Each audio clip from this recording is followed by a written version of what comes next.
Smith, and Sean will introduce our guest, and we get straight into the program. Welcome, Sean. Good afternoon. Thank you, Marcel. Thank you for the opportunity to host today and talk about, as you indicated, a very important topic. I know the topic or the title deals with grief for men, but I understand that we have more than just men here today. So we're going to try to cover not just men, but everybody as it deals with grief. I'll begin by mentioning that through COVID, I personally experienced loss in my family and have had to deal with it.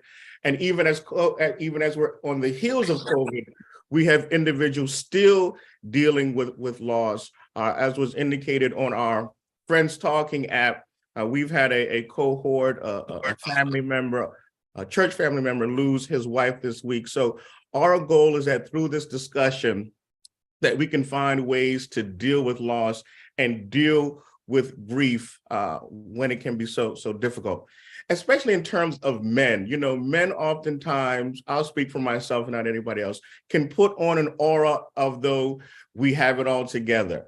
We don't like to share much emotion, and grief being one of them. Oftentimes when we're at a funeral, we would wear shades so that no one can see us crying, or sometimes we may not even show up to a funeral because we don't want others to see us grieving. So I have with me this morning a friend of mine I've known for over 30 years now. Man, the white in my gray shows that I'm getting old. Somebody I've known from high school. I want to introduce and let him give you his bio, Dr. Martin Curtis Powell. Dr. Powell, welcome to Friends Talking with Friends. Thank you, Sean. Thank you so much for the opportunity, excuse me, for the opportunity to share and for this space where we can come together and dialogue and find not just solutions, but also a little bit of education on how we can process our grief journey and some of the inhibiting factors that keep us kind of locked in a space that's not always most helpful. So currently I'm a clinical care chaplain. I work at the University of Miami at the Sylvester Cancer Center. That's a long title, but basically I primarily work with oncology patients at our clinics and also at the University Hospital there. And I provide care for them, for their families. As a chaplain, we work in an interfaith space. So we deal with all different belief systems. Doesn't matter what they believe. It doesn't matter even if they don't have a belief system. We're there to kind of journey with them and to help them navigate the challenges that come with being in an inpatient setting. And to also see patients via Zoom, like we're doing now, who are outpatient, who are at home, and who are dealing with a number of different factors as they navigate the space with their treatment and also dealing with family dynamics. Before that, I did some work at Baptist Hospital and also in hospice care. So I'm familiar with end of life. And before I got into healthcare, I was a minister for the Adventist Church, a pastor for 18 years. So that combines space of being both in a parish ministry setting, in the clinical setting, along with just reading materials, getting trained as a grief recovery specialist now. It's kind of do that as well.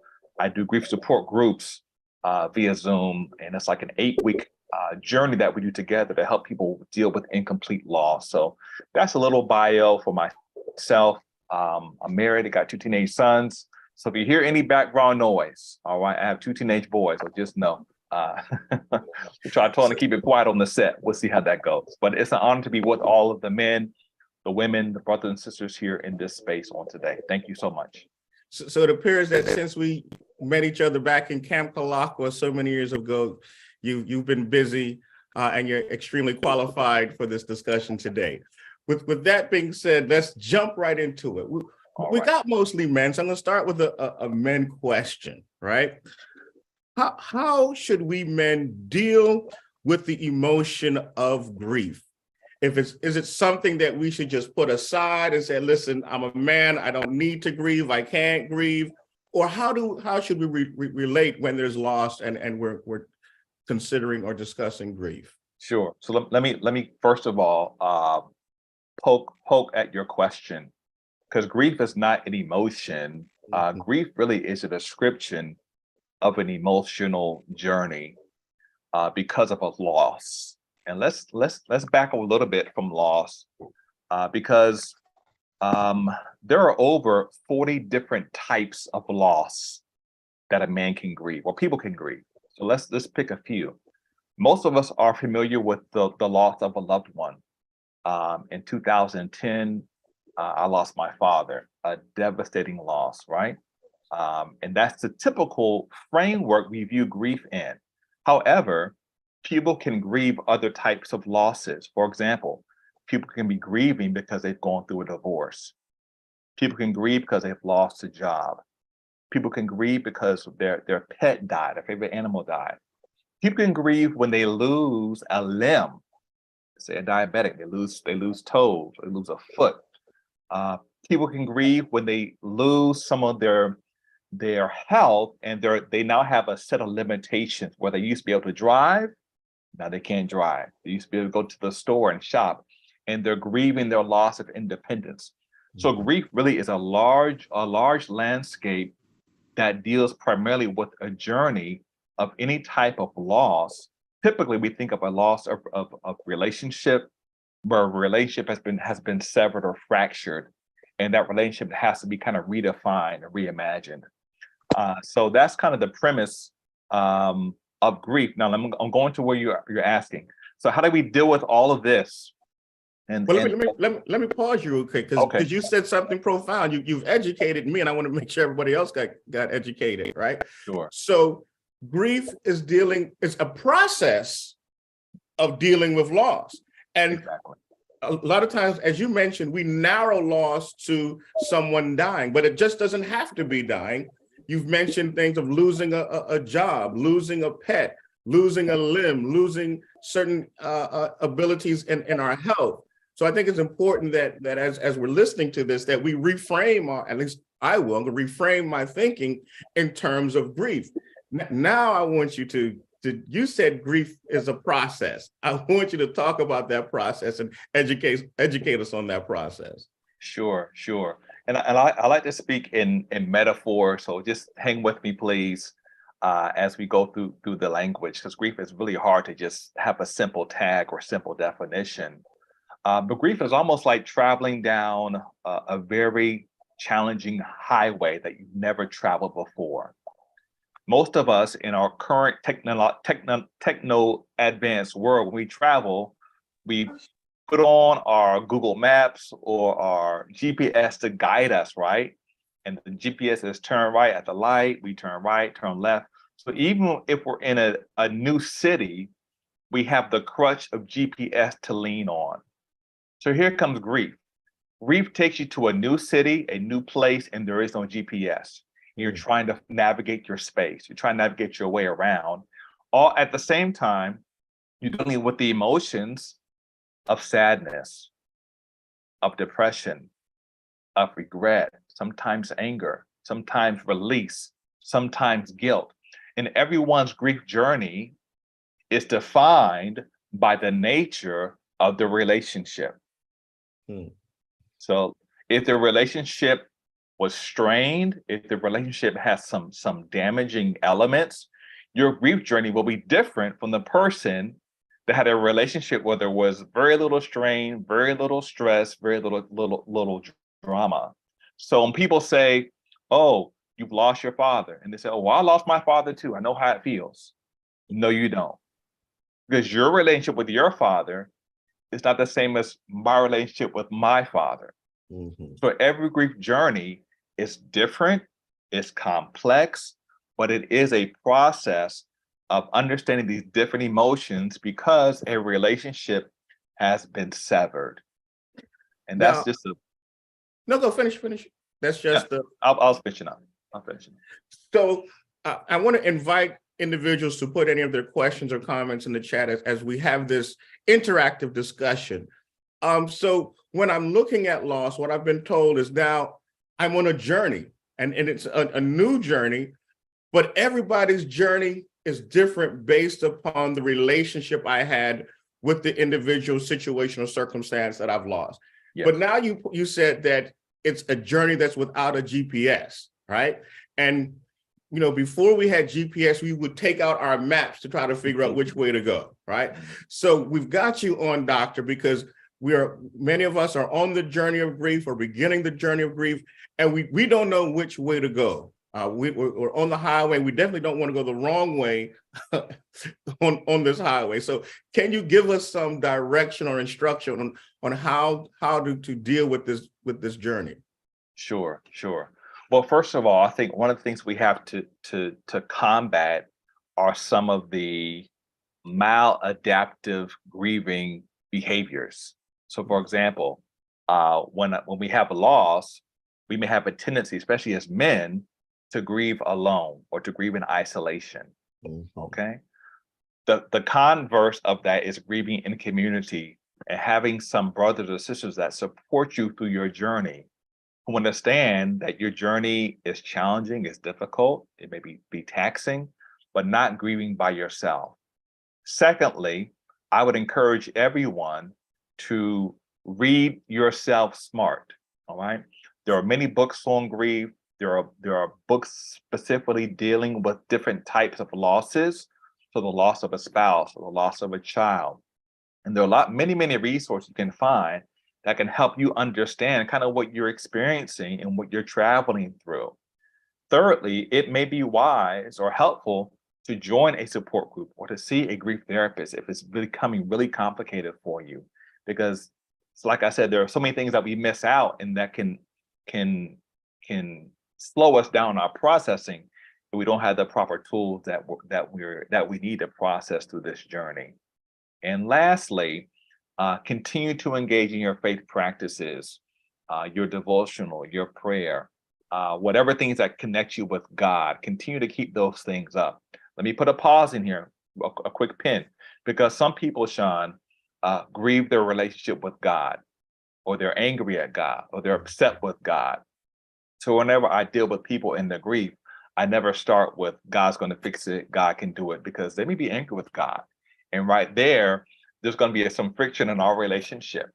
So if you read through the Psalms, you read David's writings, he was very, very vulnerable, authentic with how he felt. Sometimes he was saying, God, why did the heathen rage? I'm upset, God, this shouldn't be happening. When he saw injustice. So even when people are angry with God, we don't want to judge them or to criticize them, but to just kind of be with them in that journey and help them along the way. So let me just recap. Not grieving alone. All right. Don't grieve in isolation. Reading yourself through group, reading yourself through grief, if at all possible. And also joining either a support group or seeing a grief therapist can also help. There's just 4 simple tools that you can use to help you go through that space in that process of grief. So it can become more, I would use the word manageable. All right. It doesn't control you or dominate you. It's still a part of you, but it's no longer the dominating factor in your life. And since you mentioned God, we forgot to pray at the beginning. So let me just pray now. Lord, Sure. We ask that your Holy Spirit be with us and guide us during this discussion and conversation. We ask that the things that are said be helpful and fruitful for those of us who are listening. For Christ's sake, amen. You mentioned, I want to go back to, you said grieve in community. And that sounds very nice, but it's challenging, and I'll speak for myself again, it's challenging as men to grieve in community. It's not natural, at least for me, to go to even a friend or even my wife and say, I'm hurting, I'm sad, I'm feeling down. So how are we supposed to get over that? And why is that helpful to us through our grief process? Yeah. And then after you answer that, we've got 2 questions from the audience that we'll go to. Sure. So let's look at the genesis of how we've been socialized. I think that will answer our question, Sean, because many of us as men have been socialized from young children not to emote, not to cry, or if we're crying, to stop crying. So let's play back a story. And we always say Johnny's on the playground playing with his friends, right? And Johnny is on the slide. He goes on the slide, skins his knee, and he starts crying. And he runs to his dad, and his dad says, Johnny, you're okay. Quit crying. Go back out there and play. All right. So Johnny's being educated by his father to suppress his emotions, all right? To grieve not with his father, but to grieve in isolation and to keep busy, going back into doing his task. Okay. So from the genesis of that little encounter, most men have been socialized, have been raised in a community and society where grief has almost been diminished or dismissed. So we don't know how to grieve in community. We don't know how to sit with a brother who's going through. And community is just one more person. You don't need 18 brothers. If you just have one person, that's community. That's a space for you to connect and to be able to. I tell my patients when they're having issues, to be able to be direct, to let people know what you need. So if me and you are joining in community, right? And I say, listen, I need you to help me. I'm having a hard time. And these things are helpful for me. Number one, not to encourage me to be happy when I'm feeling sad. Like, I don't need a cheerleader. Okay. Number two, I need someone to be with me who will kind of sit with me in the pain, in the loss, without trying to fix it or to fix me. All right. So once we have a sense of emotional intelligence, to kind of know where we are in that space, we can then invite one or two people who we deem safe to travel with us. Hey, I'm having a difficult time. Can we talk once a week or twice a week? I just need to debrief. And can you listen? Or let's go grab, a hot chocolate and let's just talk at Starbucks for the next hour about my dad, because I miss him a lot today. So those are steps we can make in order to create community, because we've been socialized, most of us, I know I have, to either limit our emoting, our crying, whatever hurts us, and to kind of bottle it and package it in. So we're carrying all this stuff in our bodies, in our minds, in our hearts, because we haven't been taught how to release it appropriately. And no one's ever interrogated us to ask what we're feeling and why we're feeling what we're feeling. Patrick has a very good question. Is there an end to a person's grief? Is there an end? So I guess I asked the question with the question, because grief really is based on love. Okay. So, and if you're grieving, let's say a parent, will you ever stop loving that person that has died? And the answer is no. So grief really never ends per se. Grief changes. Okay. Grief changes. So when I went through my grief process, I'll share my own story of my father, and I went through this grief recovery method that I went through. My grief was kind of unburdened and unpackaged. And there are moments in my life now that I look back on and I find great joy and great fond memories now. They're more almost in Technicolor now, as opposed to maybe 2 years ago. So the grief has changed, but it never disappears, because I'll always miss the person that I lost. And you'll always miss a person you lost. The intensity may not be the same, the duration may not be the same, the frequency may change, but the missing and the love in your heart will always be there. So no, it never ends. It just changes. Desmond has his hand up. He has a question. Feel free to go and unmute and ask your question out loud, or you can put it in the chat. Okay. This is really interesting. And I like the trend where this is going, where we encourage to grieve in community. My question is, how do we determine the community? I want to share my experience. I got married at the age 23 years old. Grew up in the church and, understanding all the beliefs of the church and believing that you keep yourself until marriage and you live with your wife, you work through challenges and live together. 23 years old, married, and then the challenges came. We live in a society where the man is never right.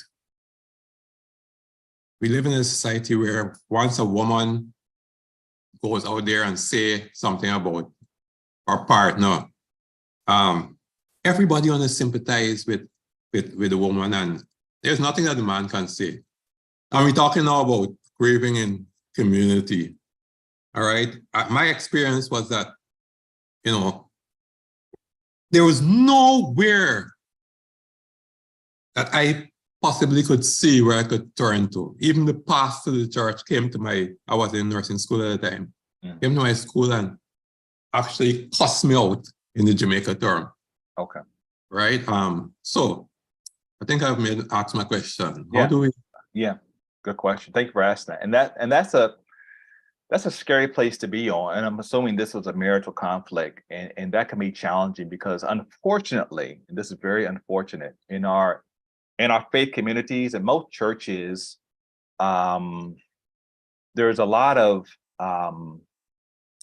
cultural shame, almost judgment if someone goes through a divorce or someone has some kind of public infraction. It's almost like we, as a faith community, don't know how to come to people who are hurting. We kind of put them at arm's length. So on behalf of the church community, I apologize because that should not have happened to you. But that's the quest that's challenging once you learn what you need, is to find safe people. And if you can't find that safe person, that is why, by the grace of God, we have counselors and therapists who can be those safe persons for us, who we can speak to, and they won't judge us, they won't shame us, they create space for us to emote, and they help us work through these emotions if we don't have that person we can turn to.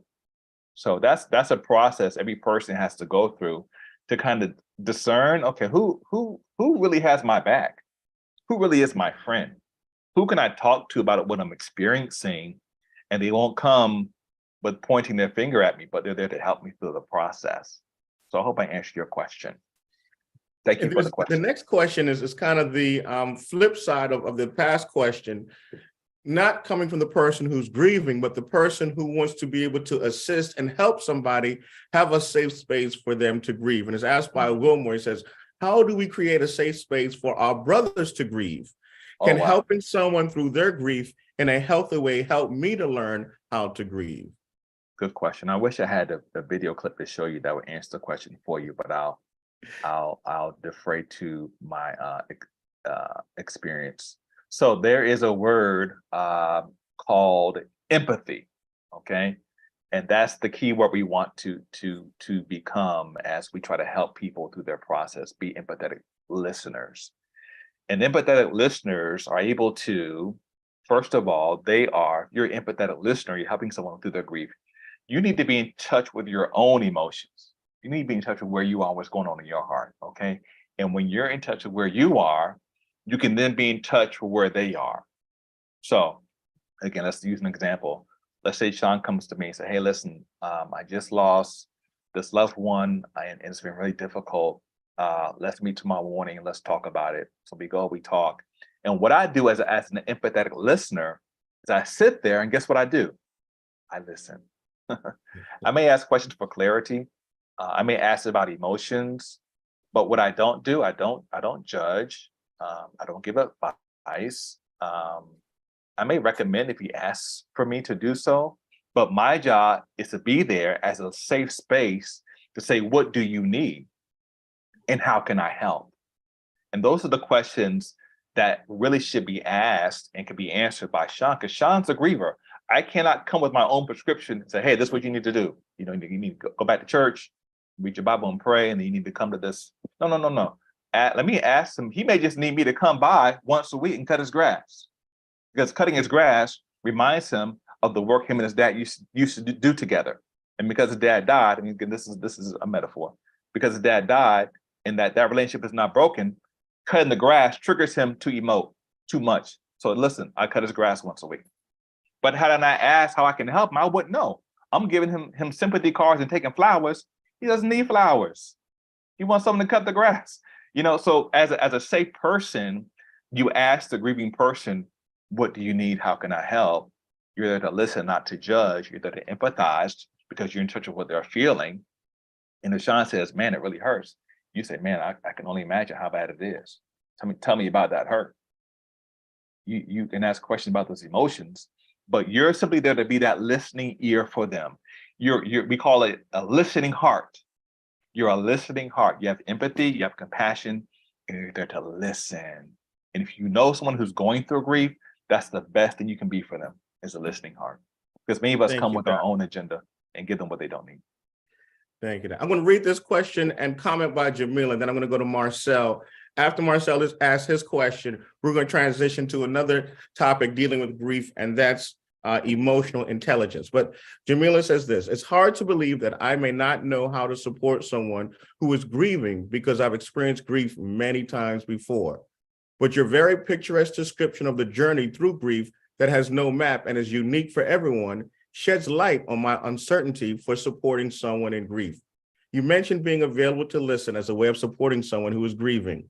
What other practical things can we do to support someone who is grieving? And I think you mentioned most of them. Did you have any more that you wanted to add to that, or any other practical ones? Well, the practical application really comes from the griever themselves. Right. Okay. You don't go in with any preset agenda or list. You know, you kind of come with the pen and paper, maybe taking notes to ask how you can be of help. Asking about the laws, about what they're feeling, about what they're going through. Because as they're learning this, as they're going through this journey, this scenery, only they can describe it to you. Only they can say, when I go to the store and I go in the produce section, I start crying. Because that reminds me of my mom and this dish we made together.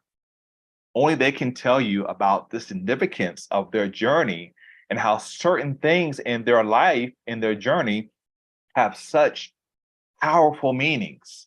All right. So practicality is a beautiful thing, but let them inform you of how to be practical. And that's the most important thing. All right. Go ahead, Marcel. So last week we had a guest, Dr. Parks, who dealt with trauma. And I'm seeing a correlation here between grief and trauma, where grief can be quite traumatic. Sure. And to deal with that almost jolt in experience, where today you're with a loved one and tomorrow they're gone. Today you're in a job, tomorrow it's gone. Today you're with whatever the circumstances that you highlighted earlier, doctor, and it's gone. So this trauma that we experience, how do we deal with the trauma coupled with the grief that we're going through, and in order to come out on the other side? Sure, that's a very, very good question. So in a real way, and I haven't listened to the previous broadcast, so I don't know all of what he shared. But here's the bottom line: that trauma and grief are connected. They really go together. Okay, and people who are traumatized go through grief, and they can actually grieve corporately. Okay, so let's take a quick look at historical reality, and this is a research paper that I read that was quite shocking to me in terms of trauma. There was a researcher who was studying Jewish descendants of the Holocaust. Okay, and this is one of his participants was having nightmares, right, about being chased through a Jewish ghetto by German soldiers. He'd wake up from the sweat and he'd be very emotional and sad and just kind of very emotional. And what the researcher discovered in this research project was that this person who's having these nightmares was a descendant of someone who lived and survived the Holocaust. Okay, and I forgive me, I don't have his name. I quote his name, but I don't have it off the top of my head. So in a reality, trauma can be passed on. This is called epigenetics. You may have dealt with this last week. Trauma can be passed on intergenerationally through your DNA, alters your DNA. Okay, it's scientific proof. So as people of color, most of us on the line are people of color who've had traumatic experience historically, we're carrying I call it the soundtrack of trauma. Okay. Even if you don't tap into it, it's still in there. That's why if you watch the news and you see the news story a while back of, let's say, Ahmaud Arbery, who was being chased by those men who lost his life, there's something in your heart that grieves that, because you're grieving that communal loss. You've been traumatized, not because you were the one that got a bullet, but you're traumatized. You can be traumatized by witnessing traumatic events. That's called PTSD. So you don't have to be the one victimized, but you can be traumatized by being exposed to these kind of events over and over. And then you begin to grieve yourself what's happening in society. The majority of us grieved during the pandemic. You may not have known, but you were grieving. You were grieving your loss of independence. You were grieving the change of your routine. You were grieving the loss of normality. And that was kind of traumatic, man, in a maybe not in a major way. And you may not have been tapped into it, but you were going through part of that grieving process because things were changing for you, and your relationship with normalcy had been drastically changed in a matter of days.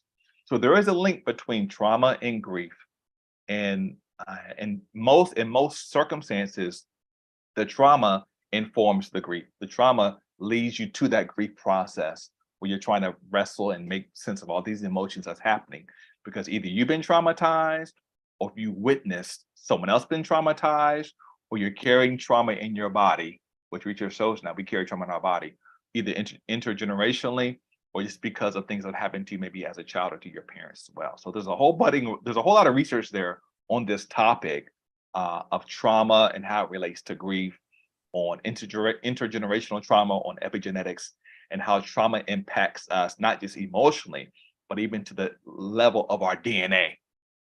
Mm-hmm. And that just, I'll put a quick plug in there.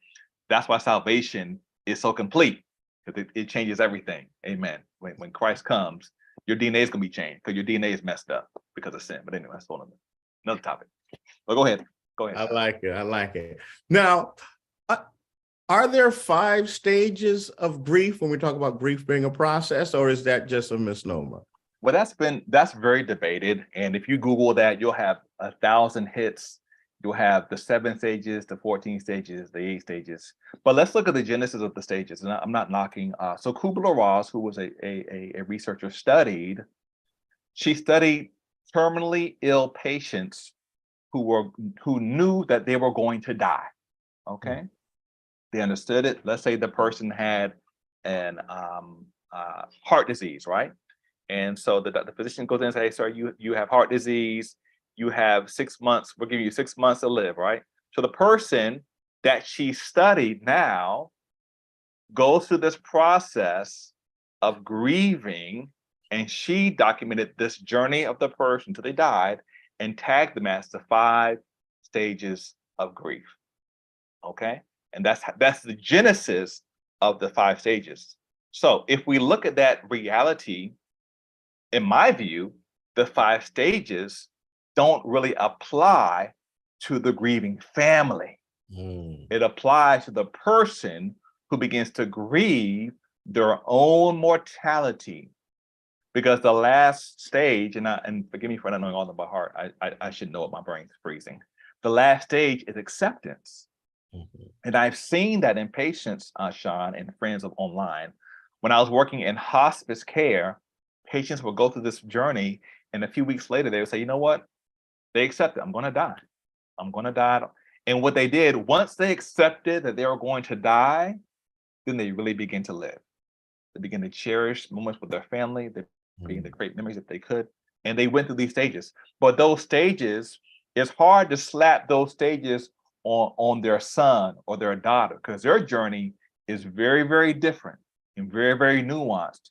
And while you may experience some of the elements of the stages, it's in my preview, it's mismanagement to say, I must go through these stages, I must go through, and if I don't, something's wrong with me. I don't think they've been applied, in my view, appropriately. And if you look at the genesis of the study, I think you too will have that same conclusion if you read up on that. Now, you lead a grief therapy course. Since there may not be 5 stages, where do you begin your grief therapy course? What is one of the and I don't want you to go through the whole course because, you know, you have to Sure. sign up for that, but where does it begin? Let's talk about the beginning then.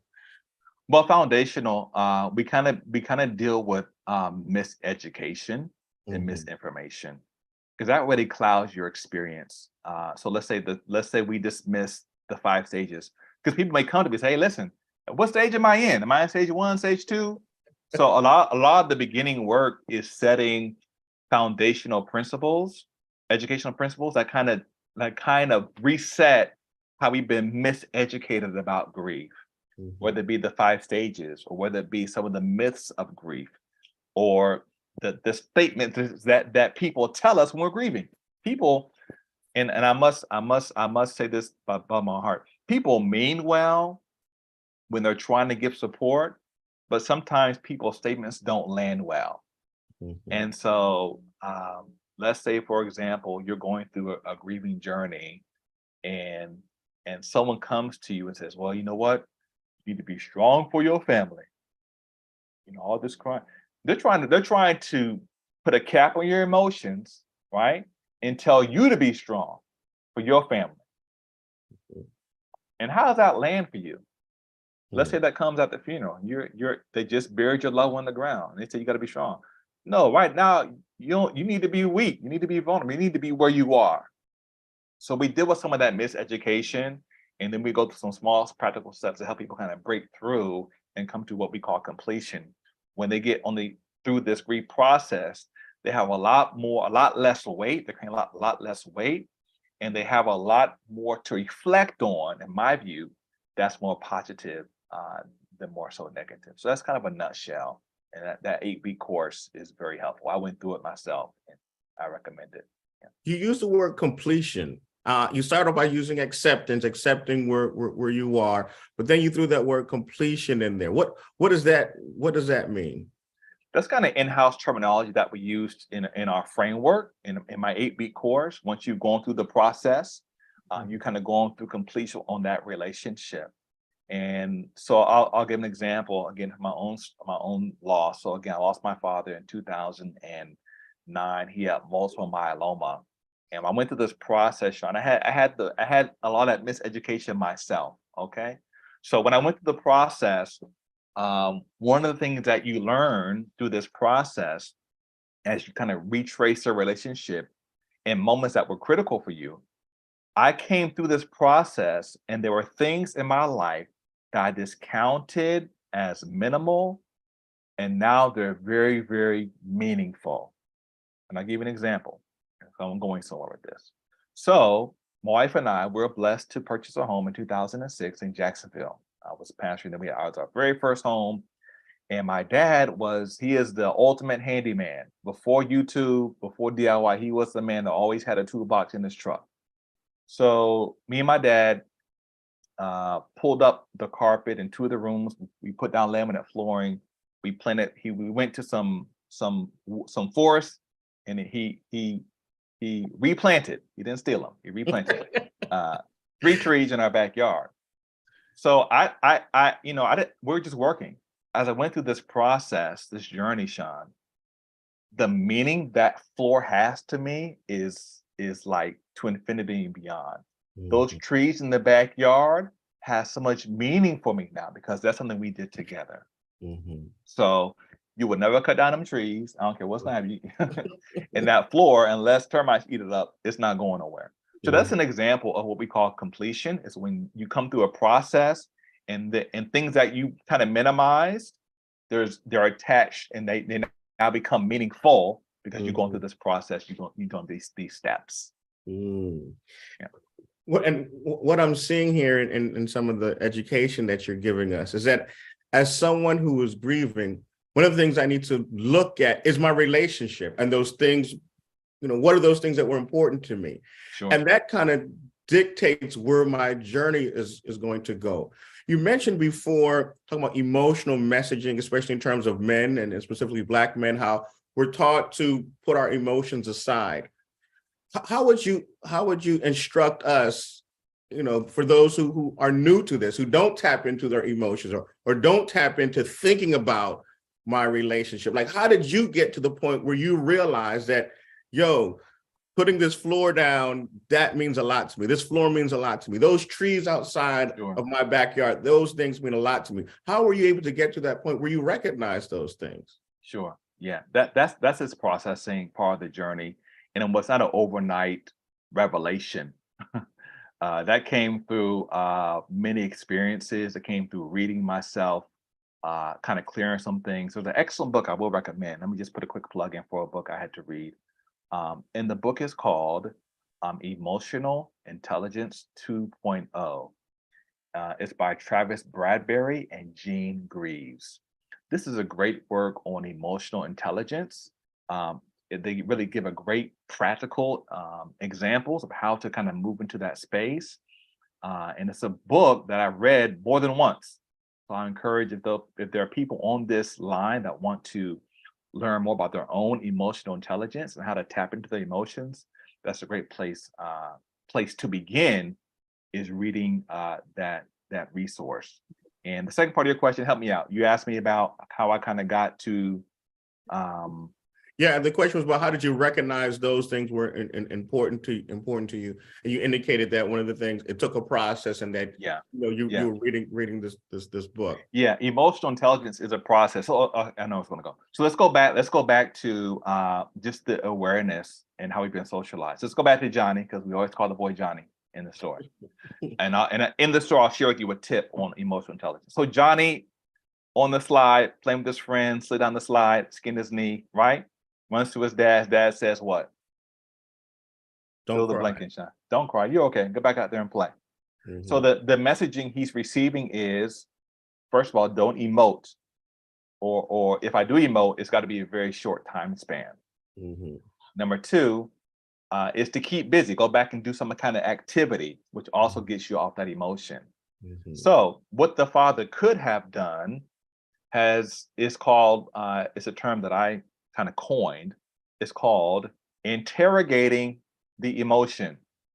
So the dad could have said, hey, Johnny, I see your tears. What's going on? Why are you crying? Is it your knee? The father's not assuming that he's crying because of his knee. The father's asking a very open-ended question. I see your tears. Mm-hmm. Why are you crying? There could have been tears of joy. Maybe a girl winked at him. I don't know. So he's inquiring as to, why are you emoting? And Johnny says, Dad, the reason I'm crying is because I was embarrassed because the girl I'm crushing on in the 4th grade saw me slide off the slide. I didn't land like all the other boys landed. You feel me? Mm-hmm. So the father thought he was crying because he was in pain, but he was crying because he was embarrassed. Mm. So had he not asked the question, had he not interrogated the emotion, he would have come to a wrong conclusion. And many of us, we have an emotion, or we see the emotion either in ourselves or in others, and we go right to a conclusion that's many times not accurate. So if we're able to even ask ourselves, why am I feeling sad today? Why am I missing? And then kind of sit in that pain. Am I missing someone? Is it, why am I, I know why I'm feeling sad. Because this is coming around the time of Christmas, right? And Auntie won't be here this Christmas. Mm-hmm. That's why I'm feeling sad. Mm-hmm. And feeling sad doesn't mean that there's something wrong with you. Just like feeling happy all the time doesn't mean that you're good all the time. You can feel happy because you just robbed a bank, right? And you got away. That doesn't mean that your quality of life is good. You're just feeling emotions. So emotions need to be interrogated. That's the first thing you can do, is kind of ask others, say, why are you feeling this way? Kind of what's going on? What's behind this emotion? Because we don't always understand. And if we misjudge them or misidentify them or misdefine them, we arrive at the wrong conclusion. So if you're with someone, goes back to the earlier question about how do we sit with people.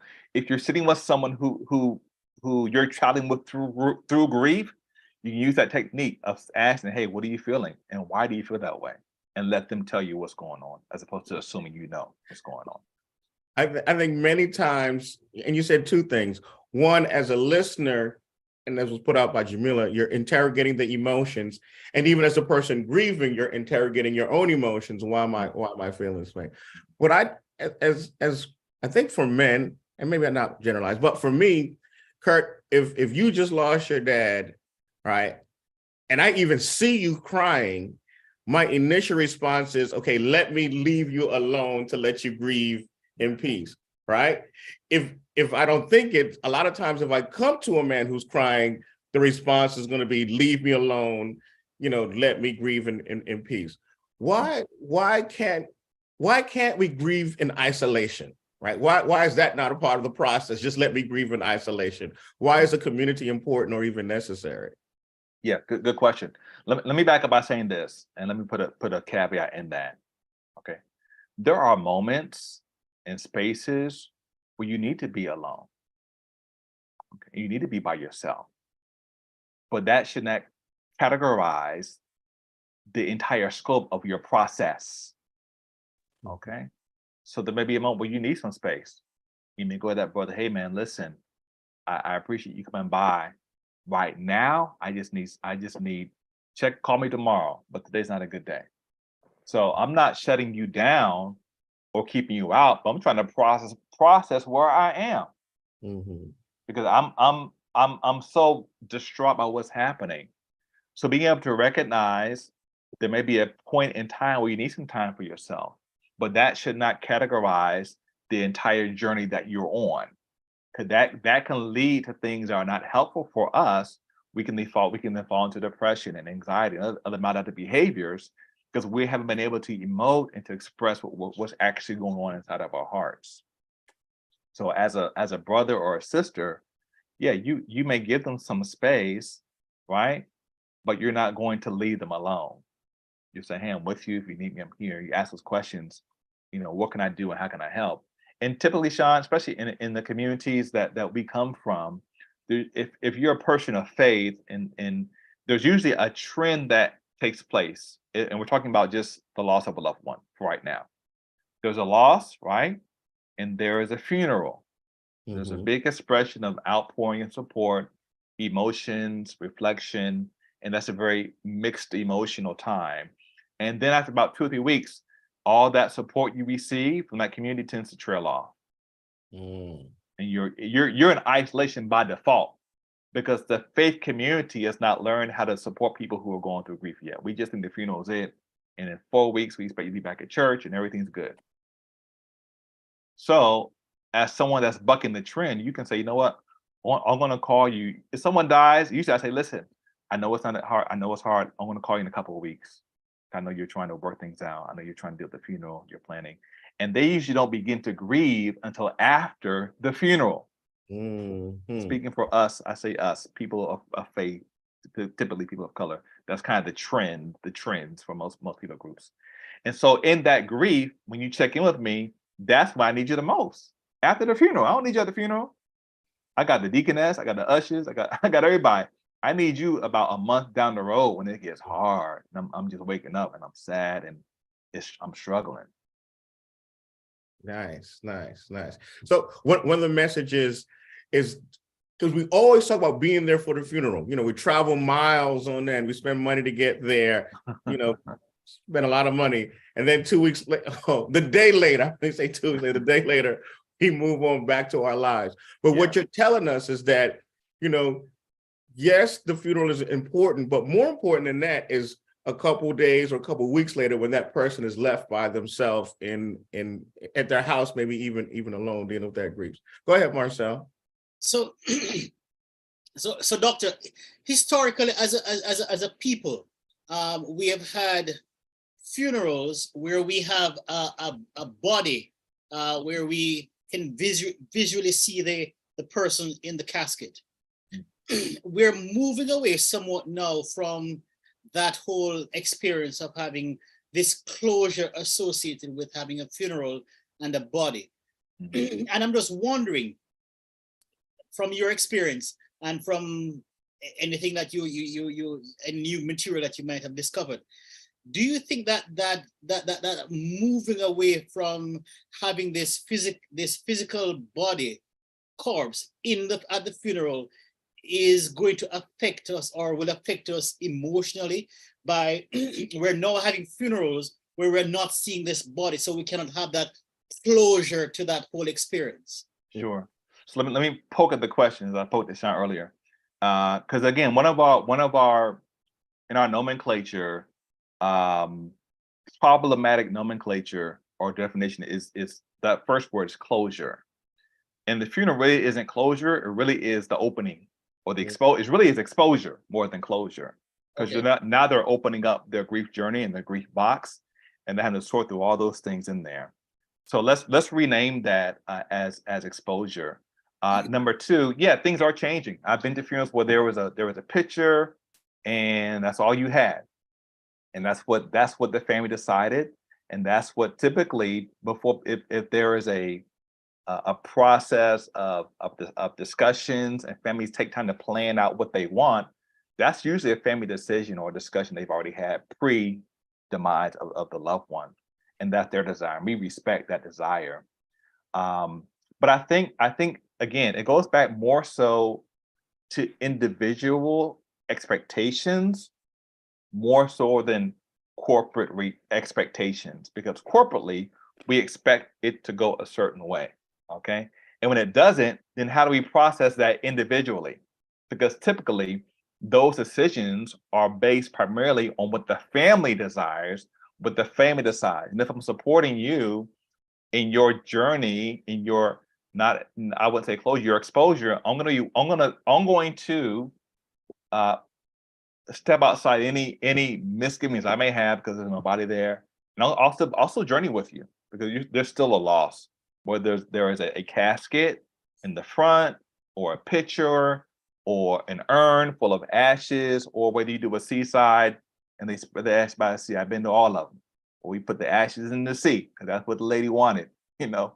And then we went to go eat pizza because that's what she wanted. So I think when we honor, I think more importantly, is to honor the requests of those who had passed, and honor the desires of the family. That I think speaks more than our own kind of cultural box of how things have always been done. Things will always be changing. Who knows what it'll be like 10 years from now? Yeah. And I think Patrick asked the question, is that culture? And I think you answered that a lot of times. A lot of it is, yeah. It is culture. A lot of it is culture. Let me jump into this. In the news recently, you've seen pictures of the subway incident with this Black gentleman in New York where he was suffocated to death, and there's been a lot of talk about it and even protesting. How does that relate to, and I know this is a more nomenclature discussion, Black grief, dealing with, that also ties into Ahmaud Arbery, George Floyd. And a lot of times we as men don't even recognize that this is having an emotional impact on us. Sure. Is it, and how does what role does that play? Yeah, good question. Let me answer by first sharing just a personal narrative. So after, I think I began to experience trauma and grief profoundly as a person of color when Trayvon Martin was not only killed, but when the trial ended and the man that killed him was let go. I think I called you that night, Sean, and I asked you some legal questions because I was so pained in my heart that this could actually happen based on all the things that we saw in the story. So just personally, I have experienced that kind of visceral and emotional reaction to a loss of someone I did not know, I never spoke with, but I felt kinship based on culture. And many of us feel kinship, whether we're Jamaican or from Trinidad or Haiti, or I'm African American, if it's a person of color, because that's how we kind of been, we kind of look at it as one of us, So when this last gentleman died on the train, I've not watched it because I've had to distance myself from these type of news stories because it traumatizes me. Okay, and then I'm answering your question with stories because I'm trying to be like Jesus. So let me go a step further, Sean. When Ahmaud, again, talking about trauma, and we're talking about news events and trauma and grief. And again, that was the first hit. Hit number 2, Sean. Ahmaud Arbery was shot after going for that jog, right? Going through the house, going for a jog. Hit me again when my oldest son, who looks like us, was going to go out in the morning. He likes to be in shape and was going to go for a jog around the block. And my younger son said, "No, I don't want you going for a jog." Let that sink in, because he also saw the news, and they hit me also like, wow, that really has to hurt to have your own liberties kind of threatened and being worried about going out for a jog, because you carry that kind of trauma with you. So just from my own experience, I give me that window into what people of color may experience when we watch the news, because when someone dies that kind of looks like you, and they may not have been the punishment didn't fit the crime, sort of say, there is kind of a grief that we feel and a trauma that we experience. And unfortunately, there's little research on Black men in grief. I was looking at the research, John, and a lot of the articles, they all begin with there's scant literature on African American men. I mean, there's so little information on us as people of color. That's a field of study that needs to be kind of plowed through. Maybe I'll do my doctorate in that, my other doctorate, who knows?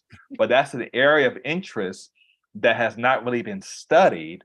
And I like books, but I prefer research, because research is kind of putting the data to the test. And the research is very scant on the Black experience or people of color experience dealing with grief. What they do say, most of them say, is this: most persons of color, especially in North America, have experienced racialized trauma, either through direct interaction or simply by being exposed to it. You don't have to be hit ahead with a nightstick to feel traumatized. You can go back and watch the tape of Rodney King being hit back in the 80s and feel something in your heart just kind of go south. Okay. On the heels of that, Sean, let's add to the mixture. Let's add to the pot. Let's add racialized trauma. Let's add loss of societal freedoms during the pandemic. Let's add a political climate that seemed almost anti-person of color. That was a feel. I'm not saying it was. That's how me felt. So you have that mixture, right? And you're carrying all that with you as a person, as a man, and you're having to process that in that context. And most of us don't have the tools, so we just go through life carrying all that baggage in our backpack, trying to get through. And that's not. I think there's a better way to do that. Myself. So with that being said, and I'm gonna outline Patrick's comment. Patrick said, after these incidents spoken about, I stopped walking in the quote unquote not white neighborhoods. I was traumatized. Dead men tell no tale. Yeah. And then I want to read Ms. Webley's comment. As people of faith, we are great at rallying around people who have lost a loved one through death. However, we do not see divorce or separation as loss. Let me pause right there. In talking about different types of loss, would you consider divorce or separation a part of that? Most definitely. Oh yeah, most definitely. Yeah, as I mentioned to our listener, thank you for the question.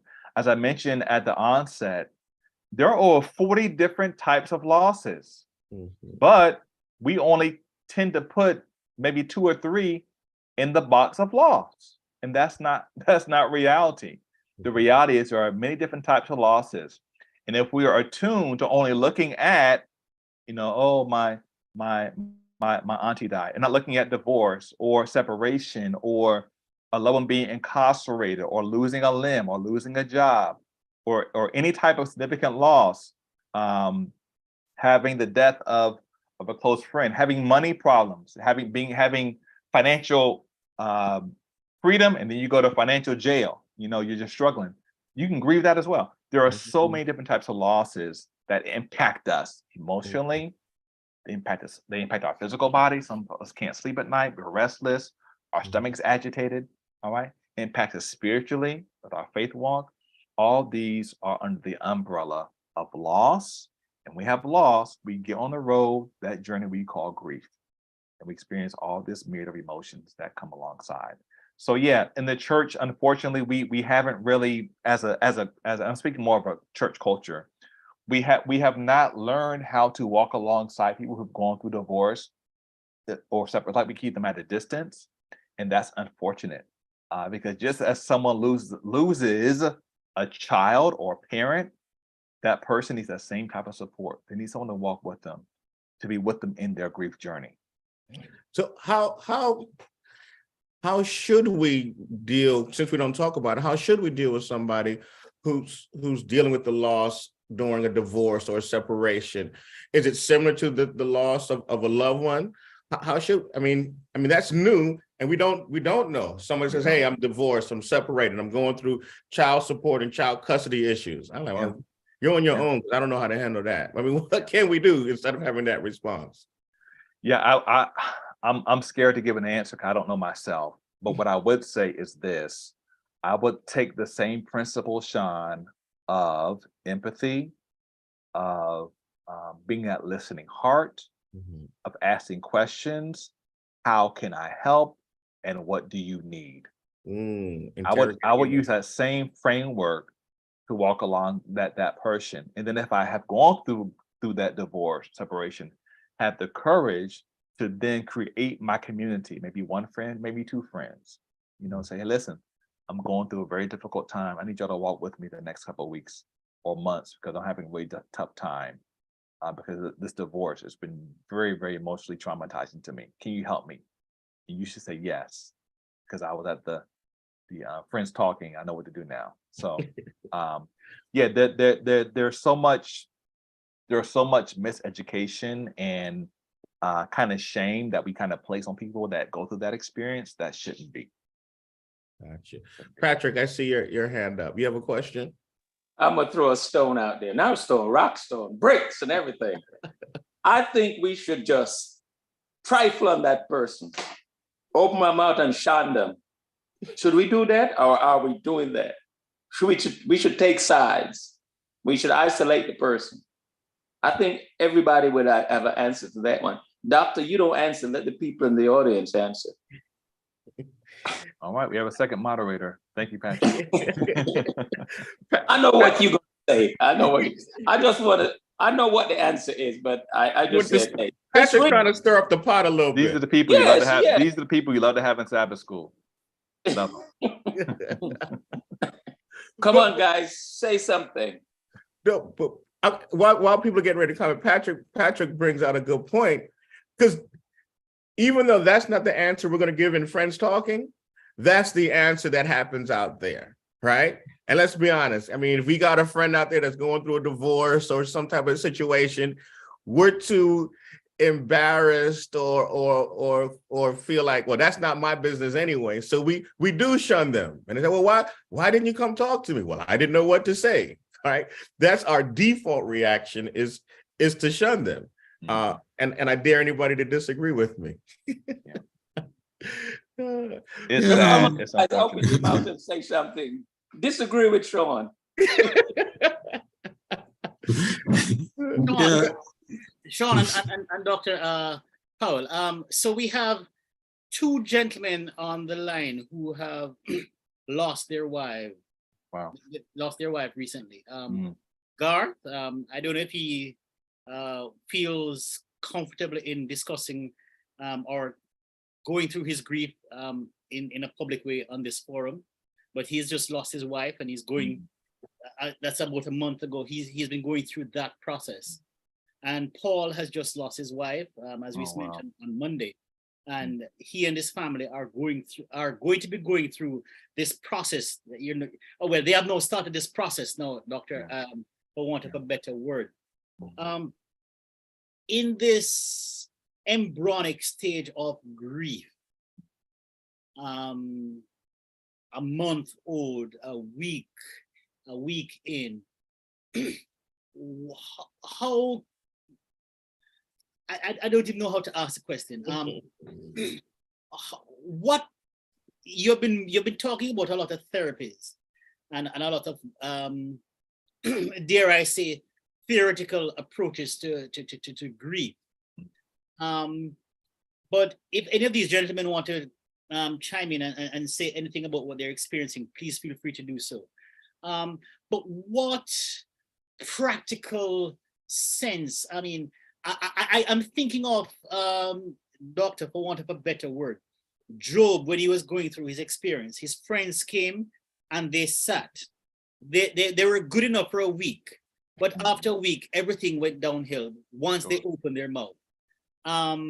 As friends, are we potentially opening up ourselves to saying the wrong things at the wrong time and creating more trauma, more stress in this grieving period to our loved ones who are going through that? As a church family, Sure.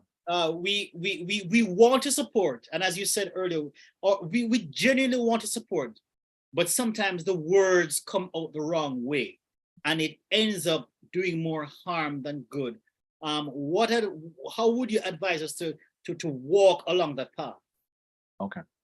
So I think you asked kind of two questions. I think you asked from the perspective of the griever and from the perspective of the supportive community. So let me address the first part for the griever. And again, my heart goes out to both of you. It's my heart goes out to you, and that's a very difficult space to be, a very painful space to be in. But I'll just share I'll share 4 practical tips for grievers. And these are not, this is not advice. I don't give advice, I give recommendations. But some things you can do to help you in your process. And we kind of discussed this one thing over, it's kind of been repetitive. That is, start building your community. Start making the phone calls and investing in your own grief recovery process. And that may involve making that call to 1 or 2 persons. Say, hey, I need you for this journey. I need you to help me. And be kind of specific on what does help you and what does not help you. Because on the supportive side, we want to be there for you, but we're not quite sure what's most helpful. So you can kind of define some parameters.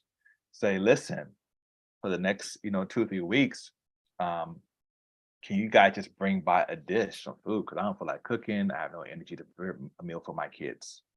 Or here's some, or bring me a gift card to a restaurant because I just don't have the energy to cook. I'm exhausted emotionally. Going in the kitchen reminds me of my spouse. I don't have the emotional energy to do that. Okay, so you're given a specific practical step on how I can support you in this journey. Okay, so start building your community. Express what's helpful and what's not helpful. Number 2, great time to just emote and just kind of be raw with your emotions.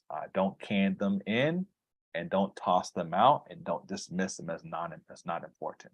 Okay, emotional expression for many of us in a corporate setting, in a church or community, we kind of minimalize our tears, but find a space where you can get a towel or Kleenex and cry or emote or yell, or whatever emotion comes up. Give your time, give yourself and your body a space to do that. Because what we don't want to do is the converse, where you're bottling and suppressing all your emotions. So number 2, find a space and a time to emote.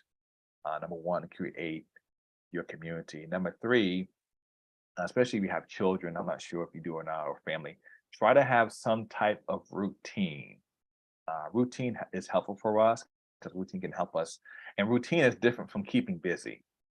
Okay, I don't want to keep busy just to keep busy for busy's sake. So in my routine, part of my routine, I am incorporating the first 2 steps. You feel me? So my routine, I'm building my community. In my routine, because it's new now, things are shifting. In my routine, I'm creating space to emote. Okay, I'm creating space to be raw my emotions. Okay. And the number 4, the last thing I would recommend as you navigate this journey, find creative ways to kind of document what you're doing, what you're going through. I encourage people to journal. to either write if you don't like writing, or to type what you're going through, or to even make a video for yourself. So today is May the 6th, and today I'm feeling just really, really raw. I went to a presentation on grief. It triggers some emotions, and have yourself, I call it your own personal sacred history to kind of reflect on as you go through this journey and kind of look back on a month from now and say, wow, I was dealing with that. You may find some things that may be emerging because you documented them, you've written them down. And if you do need to see a therapist, if you do need to join a group, I'm not saying you will, you'll have a kind of a barometer and a metric as to what you're going through. Say, hey, for the last few weeks, every second Tuesday, I feel this emotion, you know, and because you've been journaling kind of your journey, keeping record of what you're going through. Those are just 4 things you can do if you're a griever. Kind of take charge of your grieving process and not just allow the emotions to kind of run roughshod through you with no kind of process for you. And I'll pause there. Both of the individuals that Marcel talked about are on the Friends Talking Friends chat.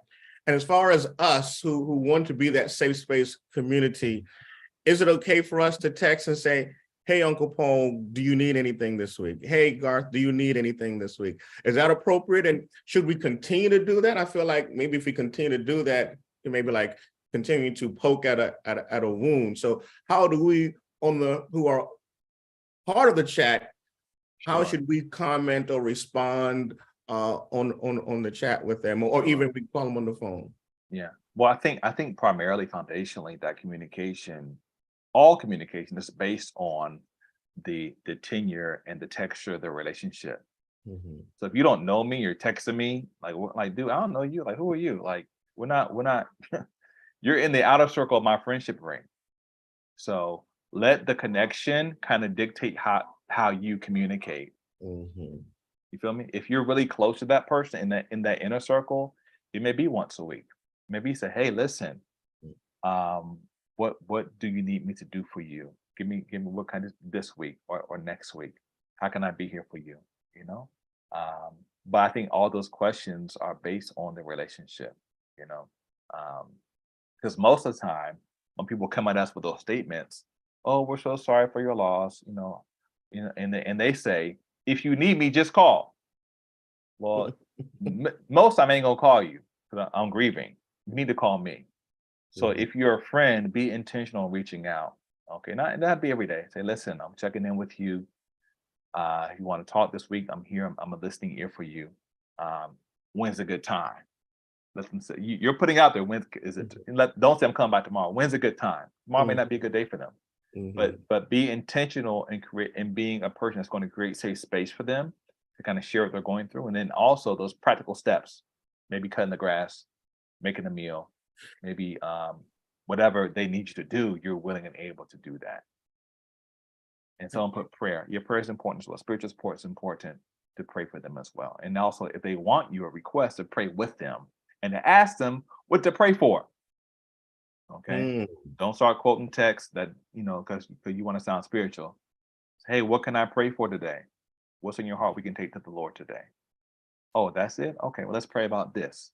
As well as just going to a prayer. You praying all over. You praying on the West Coast and then on the East Coast. Be directing your questioning to really help where the hurt is. Is grief recovery possible, or is there even anything such as grief recovery if grief is essentially a journey? Yeah. Well, that's the name of my program, so I hope it's possible. If not, I'm going to jail for false advertising. But yeah, grief recovery, like I said, grief doesn't end, but when you recover, grief doesn't dominate. There's a difference. And when grief dominates, grief kind of calls the shots. Grief kind of takes control. But when you go through the grief recovery method, the thing I facilitate, grief does not dominate. It informs. Okay. It talks to us, and we talk back to it. We have a discussion, but it's no longer dominating my day, my life, my direction, my decisions. Because now I have tools, I have processes to kind of help me unpack these emotions and all this stuff that's been happening to me that I have a hard time putting words to. And let me put a quick note on that. So if you Google, there's another tool you can use to help you with your grief process, and therapists use it. I use it as well. It's called the feeling wheel. Mm. And the feeling wheel has a wheel, PDF. I should have brought one with me. And it has a myriad of different emotions. Because as men, we have a hard time putting words to what we feel. Mhm. So the feeling wheel, you can get on Google for free. They have them for adults, they have them for kids. All right. You can say, wow, look at the wheel, say, well, I'm feeling this right here. I'm feeling anxious. I just have all this anxiety. I feel it. You can even feel stuff in your body. I carry my anxiety in my shoulders. And the feeling will help you kind of put words to what you're feeling inside your heart. So that's a tool you can use if you're a griever, and if you're supporting someone. You can break out your feeling wheel. Say, hey, what you feeling today? Because as men, we have a hard time sometimes putting words to our emotions, defining them. Yeah. Sean, sorry. I just also we almost forgot our YouTube audience, that if you have a question and you'd like to put it in the chat on YouTube, we are also monitoring our YouTube chat. So we will take questions from YouTube also. But for now, there are no questions in YouTube. So you can go ahead. Okay.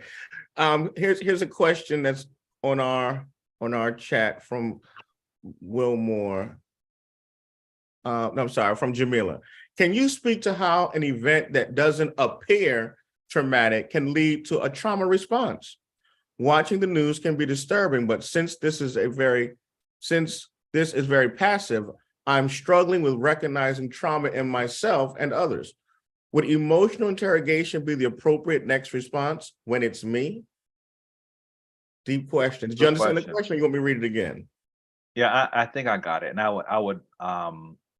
would start with kind of being in tune with where you are emotionally. You said the word passive. So that word passive, if you're not aware of what's happening to you, that may let you know you need to be more aware. So I did reference one book, I think earlier on, Emotional Intelligence 2.0. It's a great resource to kind of start with. But if you don't even buy the book, all right, here's the problem with our society. And what's the question? The questioner's name? Jamila? Yes. Yeah, Jamila. The problem with our society is this: we are always on the move. I speak to myself too. We're always either going somewhere, coming from somewhere, or preparing to go somewhere. Mm-hmm.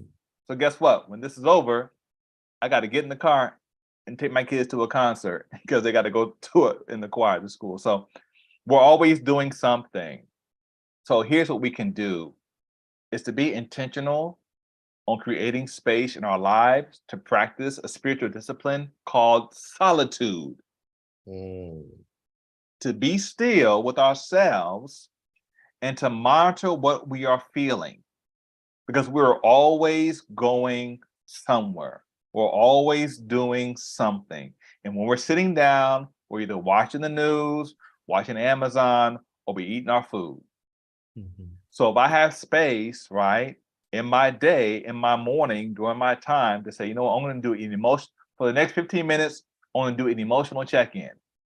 I'm going to sit down with a paper and a pencil and write down what I feel. And then I'm going to ask myself, why am I feeling this way?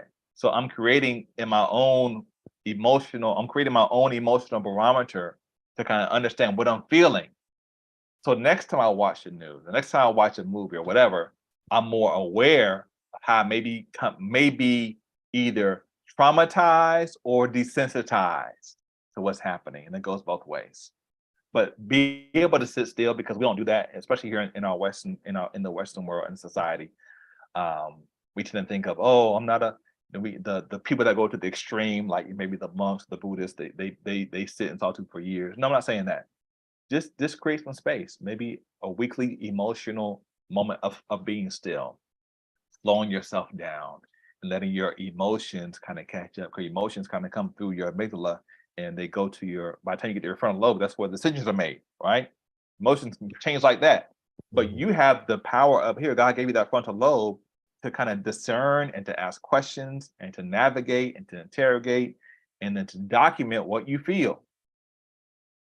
And that will help you, I think, with those realities, whether it's passively coming through you, you're not aware, or we just so desensitized, you don't really care.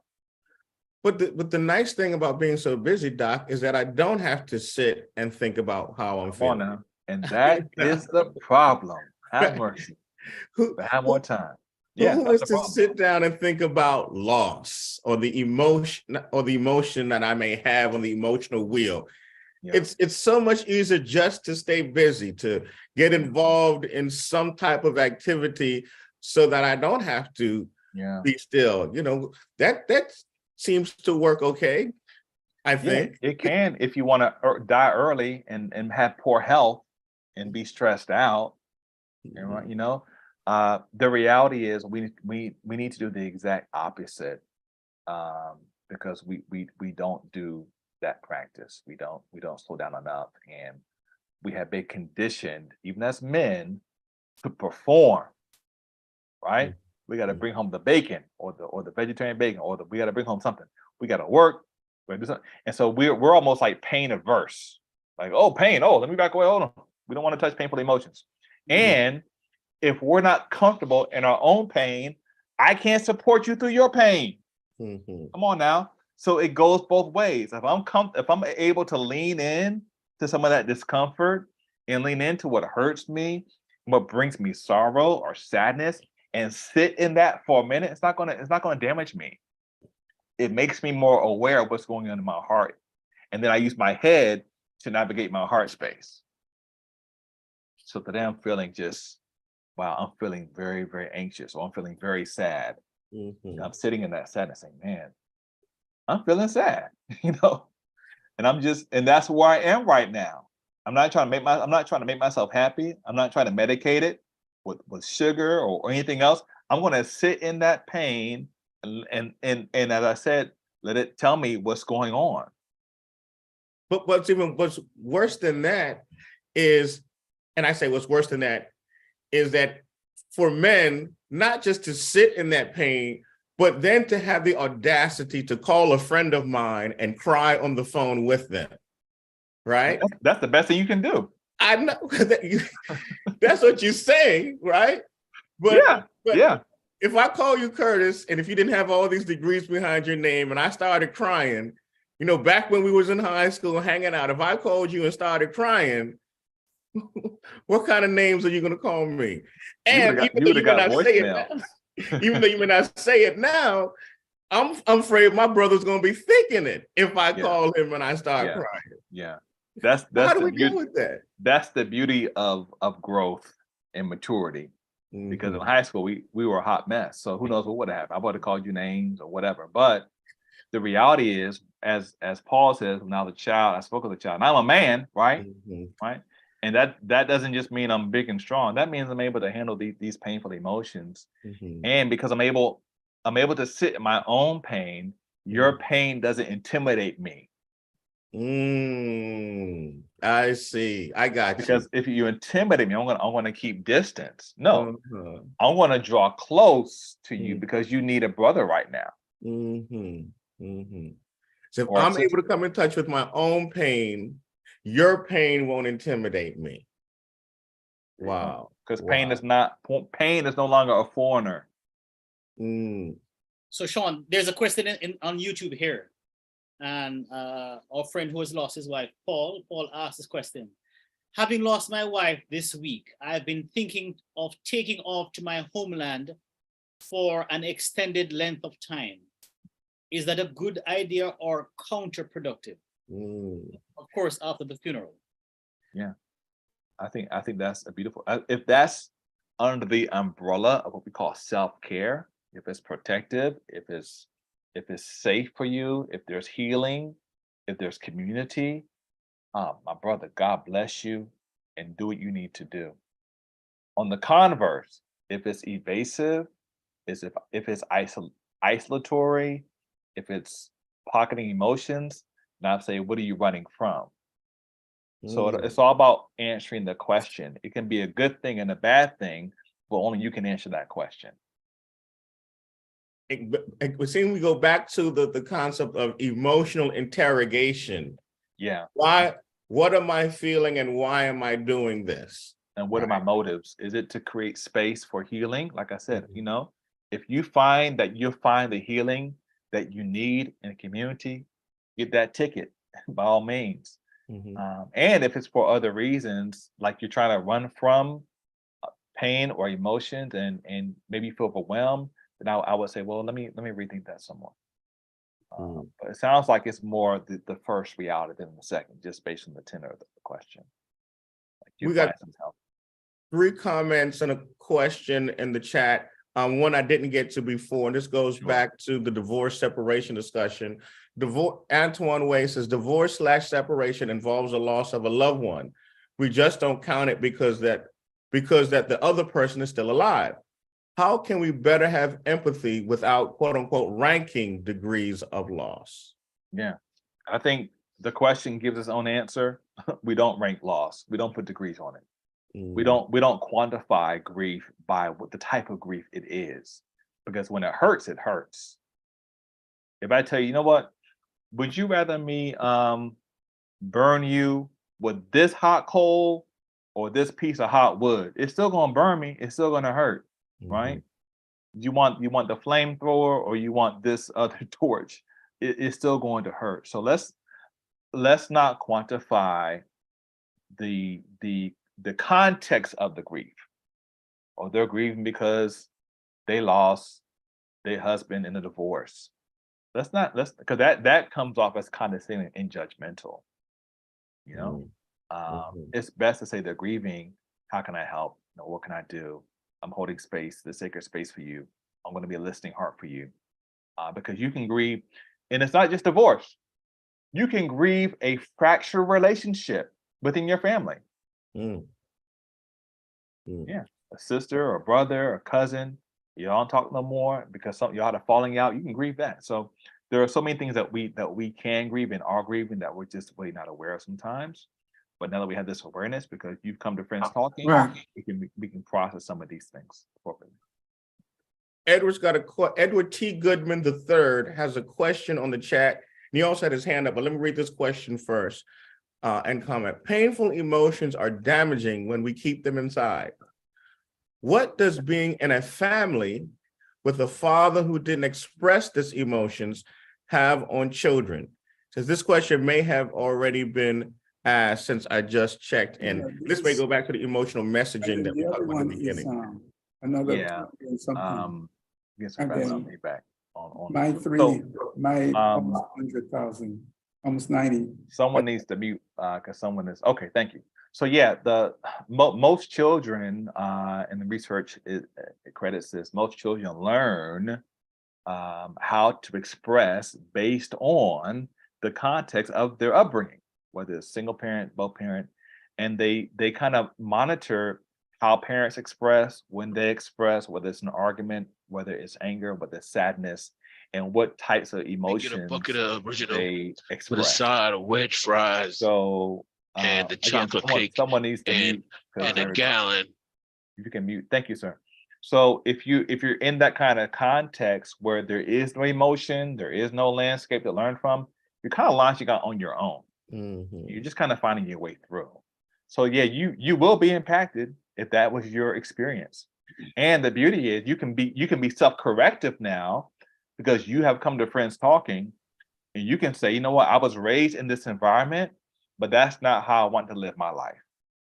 I'm going to do emotional check-ins. I'm going to create safe space for others when they're hurting. I'm going to read some books on emotional intelligence. I'm going to be able to be a person that knows how to put words to what he feels, so I can help my brothers and sisters when they go through difficult times. So thank you for the question, Edward T. Goodman III. Appreciate that.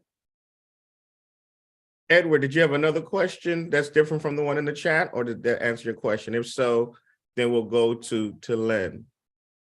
He put his question in the chat. Let's go to Len, and then we'll go back to Edward Goodman's question in the chat. You're on mute, Len. Yeah, okay. Welcome, Pastor Powell. Thank you, Len. Good to see you. Yes, good to see you again. Good to see you again.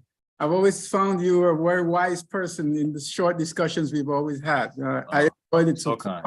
You're so kind. Mike, Your check is on the way. Your check is on the way. My question is, looking at funerals, it seems to me, and I don't know if this has been answered because I was on the phone driving, so I didn't get everything, but is it easier on the family to get over the grief, or is it take longer period of time when there's a body present versus the picture you mentioned?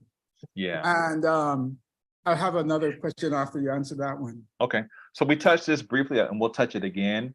And I think the reality is, Lynn, that families make those decisions based on their family dynamics and their family discussions. And as I mentioned earlier, yeah, I've seen that where there's just a picture in the church. There is no person to look at like we've been accustomed to because of our culture, because how we've been kind of conditioned either through our faith and through our culture.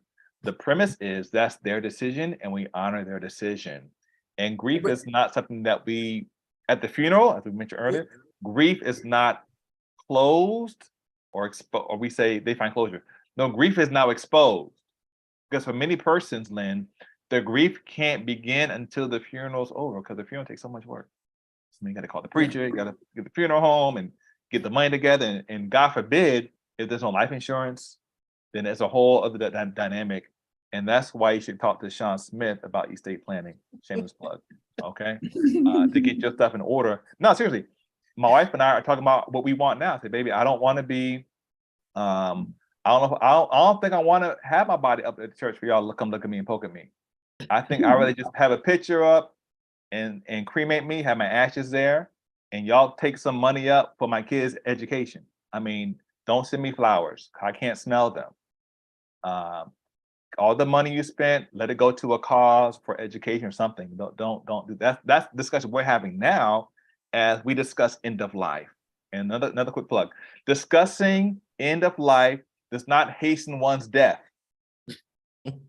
So please have the discussions, if you can, with those you love about what your desires are with your parents, with your children. So when these things happen, whether through a terminal illness or a tragedy, questions are not being raised without answers. They know what you want to be done.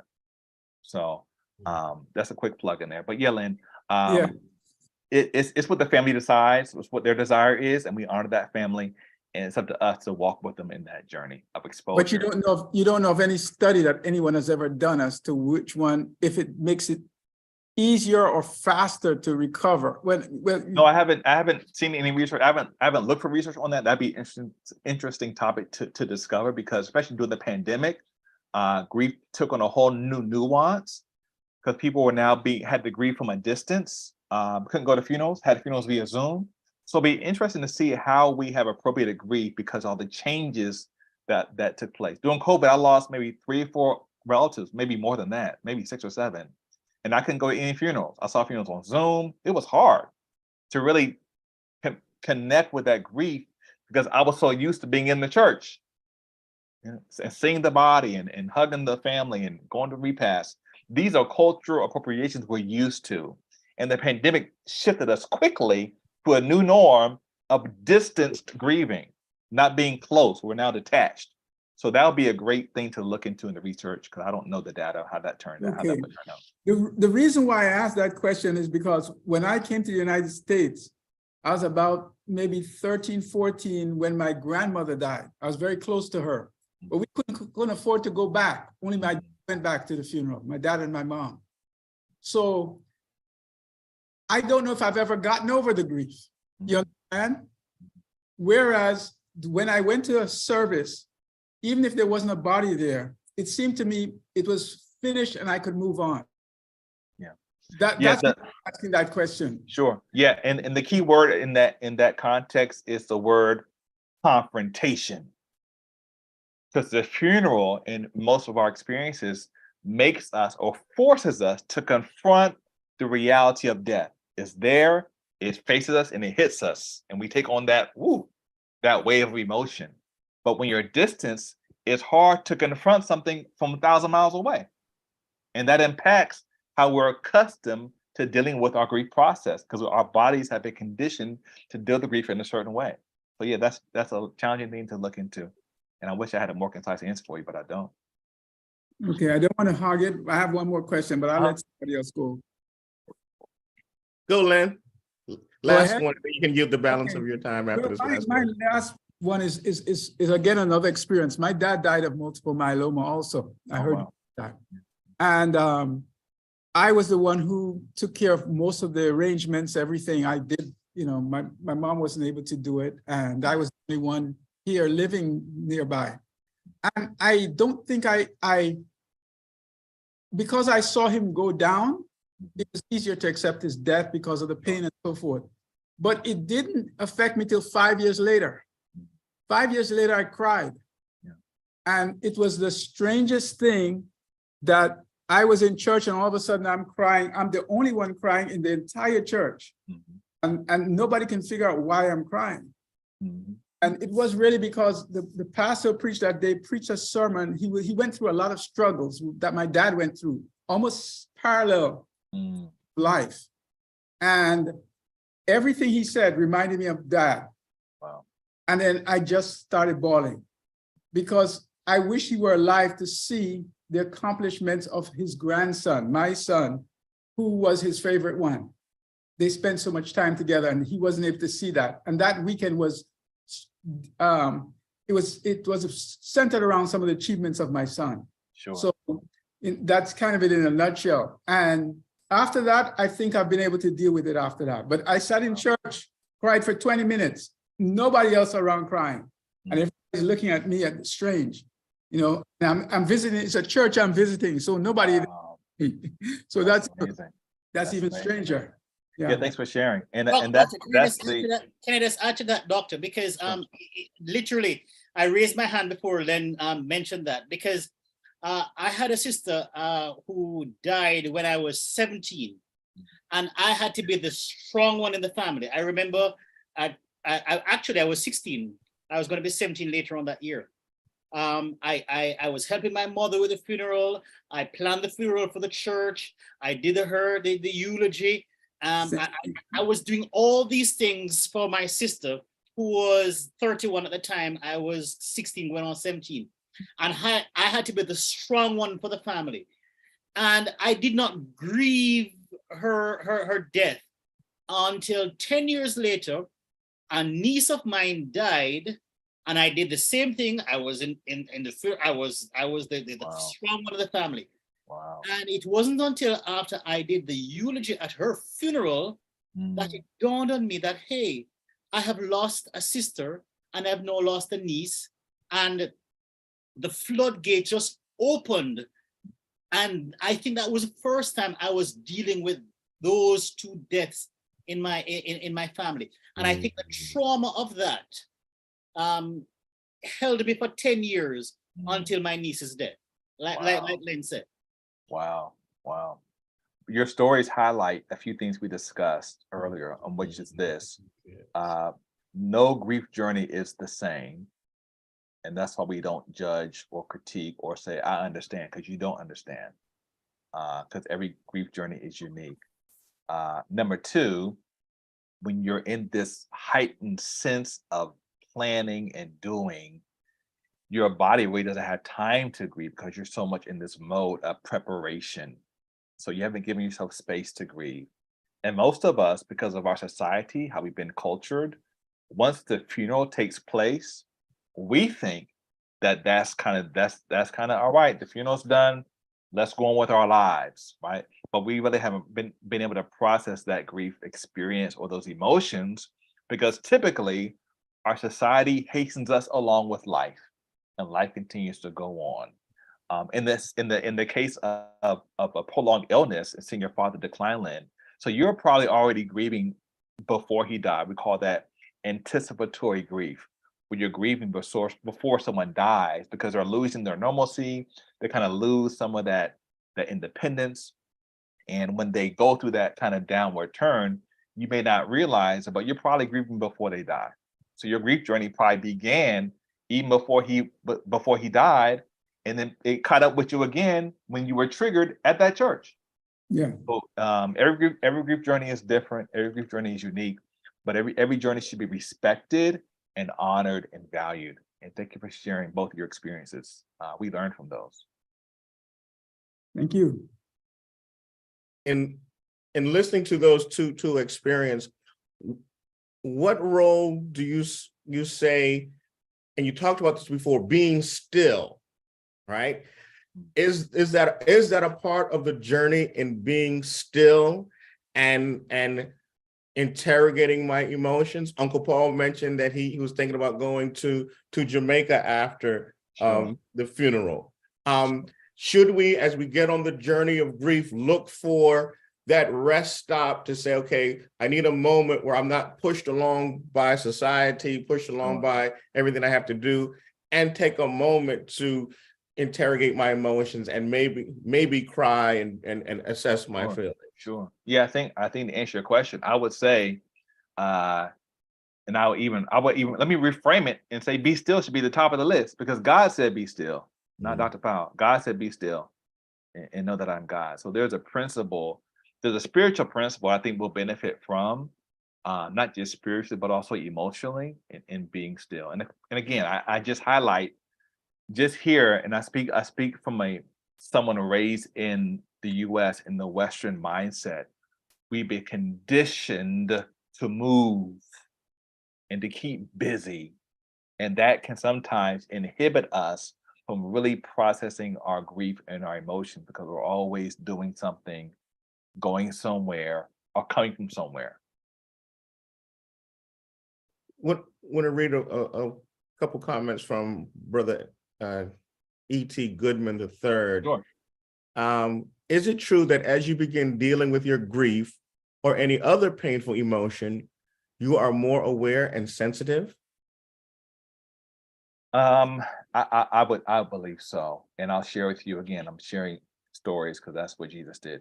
So as I begin to go through my grief process and my grief journey, I would watch movies and I'll be moved, and some movies moved to the point of tears.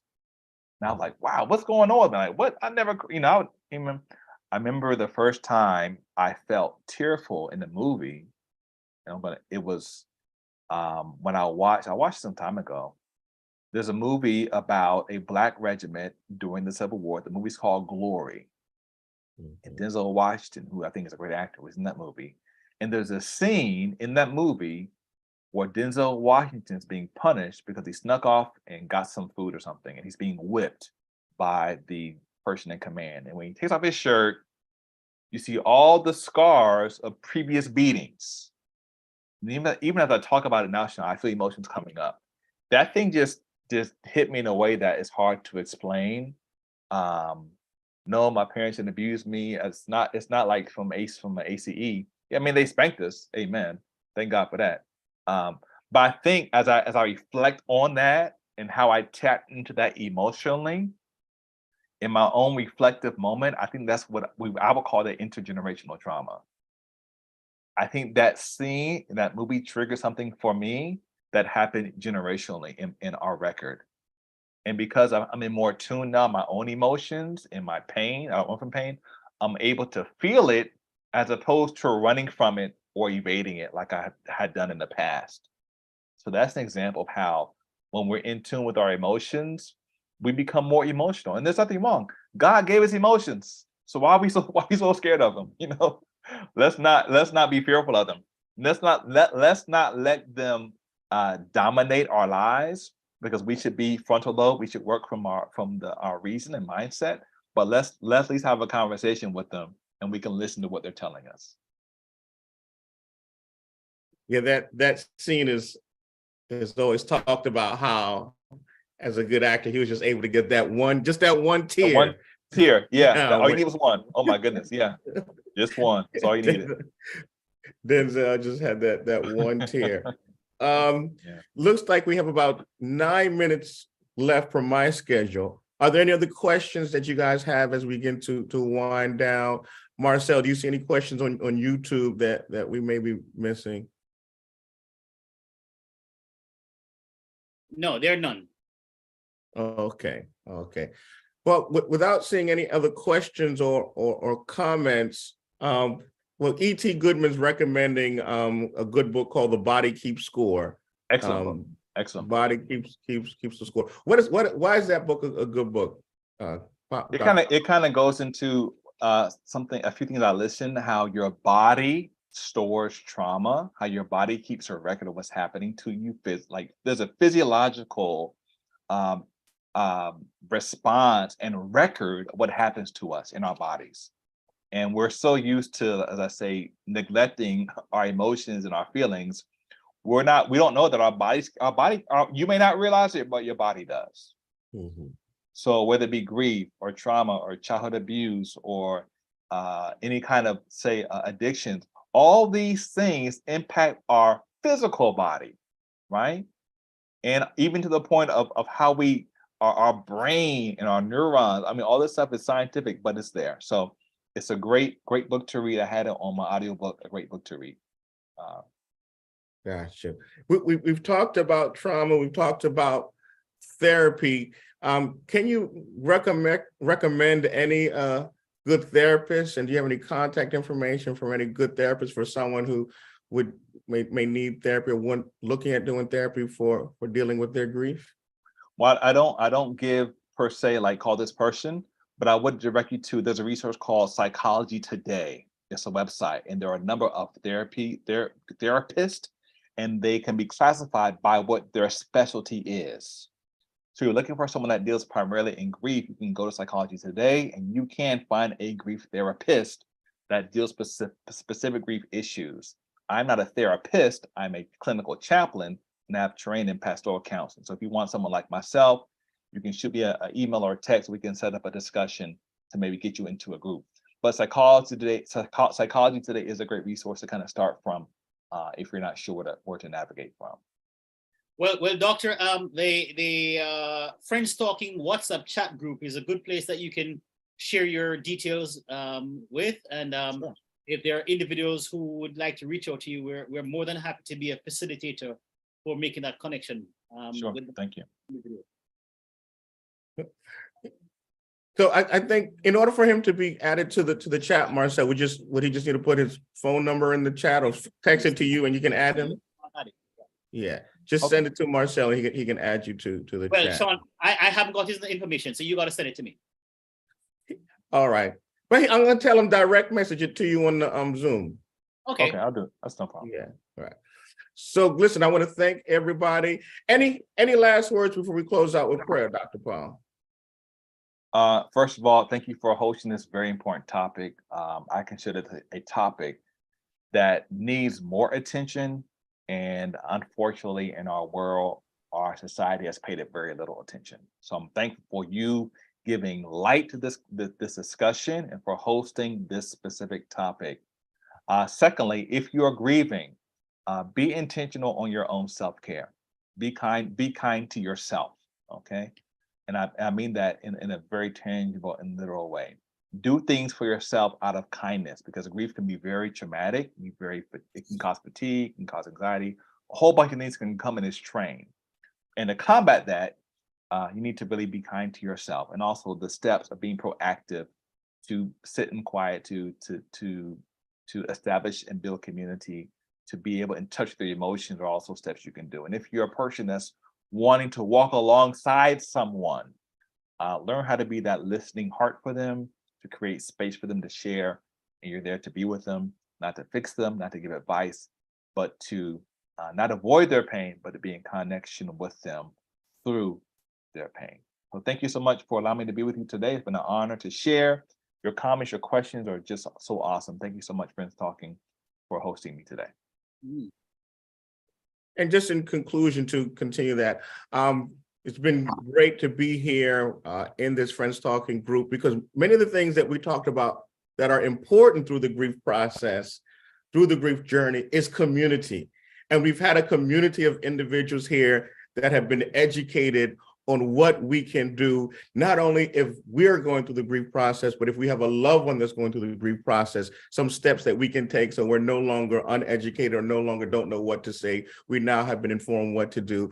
And this is a good opportunity or a good space that, hey, this is a space that we can find that community, that safe space that we can find the community. And my head's off to Marcel for providing that to everyone here, not only today, but on a weekly basis at 2:30 on every Sabbath. Sean, thank you very much. And Dr.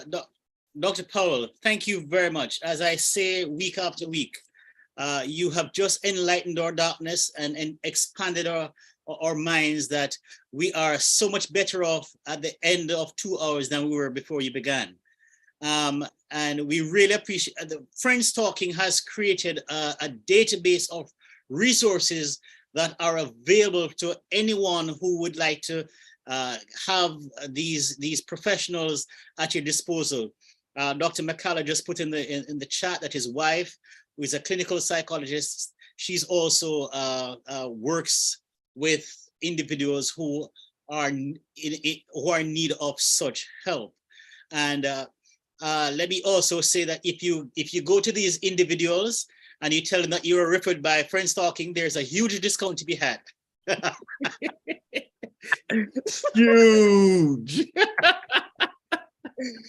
Thank you again very much, Dr. Powell, and you're most welcome to join us in our chat if you're so inclined to do. Next week we are going to be having Dr. Eric Moore, who will be sharing with us. I don't know his topic yet, but he'll be our guest next week. So we look forward to having you next week at 2:30 p.m. on Zoom and via YouTube, where our guest will be Dr. Eric Moore. Doctor, can I ask you to pray to close us out, please? Yes, let's go to God. Thank you again, oh God, for the gift of our emotions and for the opportunity we have, Lord, to share and to dialogue and discuss how to navigate through the challenges that we face. I pray, Lord, for every person tuned in today, whether on the Zoom or the YouTube or whatever facility they're watching, bless them. Bless our brothers who've had recent losses, oh God, and draw near to them. And may we be a supportive community, Lord, for them in their journey. Thank you for loving us and for dying for our sins. We pray in Christ's name. Amen. Amen. Thanks again, everyone, for joining us, and have yourselves and enjoy the wonderful rest of the Sabbath day. God bless you.